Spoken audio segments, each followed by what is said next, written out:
Si je reviens à l'impression qu'il m'a faite à l'époque où je l'ai capturé,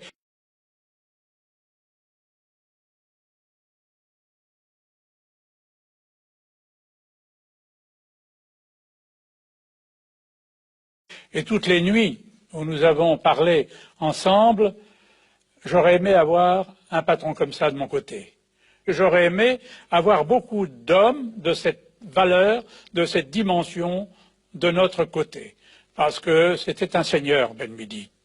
Ben Midi était impressionnant de calme, de sérénité et de conviction. Lorsque je discutais avec lui et je lui disais, vous êtes le chef de la rébellion, vous voilà maintenant entre nos mains, la bataille d'Alger est perdue, et j'extrapolais un peu, la guerre d'Algérie, vous l'avez perdue maintenant. Il dit, ne croyez pas ça. Et il me rappelait les chants de la résistance, le chant des partisans, un autre prendra ma place. Voilà ce qu'il m'a dit. Il me dit, ça m'a fait de la peine de le perdre, parce que je savais qu'on ne le reverrait plus, je subodorais. Vous l'avez remis à qui? Je l'ai remis à l'état-major, il y a une équipe qui est venue le chercher, et c'était la nuit, et bien que le règlement s'y oppose, je lui ai fait présenter les armes. Parce qu'il faut reconnaître chez son adversaire la valeur et le courage, et Ben Midi était pour moi un grand monsieur. D'ailleurs, son prénom dans la résistance était Hakim, qui veut dire le preux. Qui lui a présenté les armes? Moi, avec mon détachement, avec un petit détachement que Bijard a entériné. Et après? Après, il a disparu, il est parti. Il a été remis à la justice ou dans un camp d'internement. Et j'ai appris à travers la presse, les journaux et tous les livres d'histoire que j'ai parcourus, qu'il s'était suicidé dans sa cellule le 4 mars. Vous n'y avez pas cru? Mon problème n'est pas de savoir si je l'ai cru, le problème c'est qu'il est mort. Mais peut-être une petite idée sur la manière dont il est mort. Il est parti.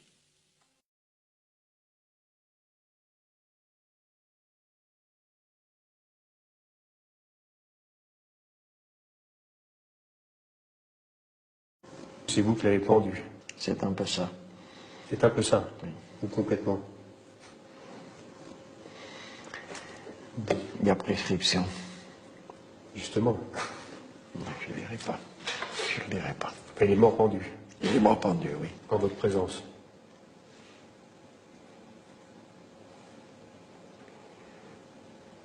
Je ne dirai pas.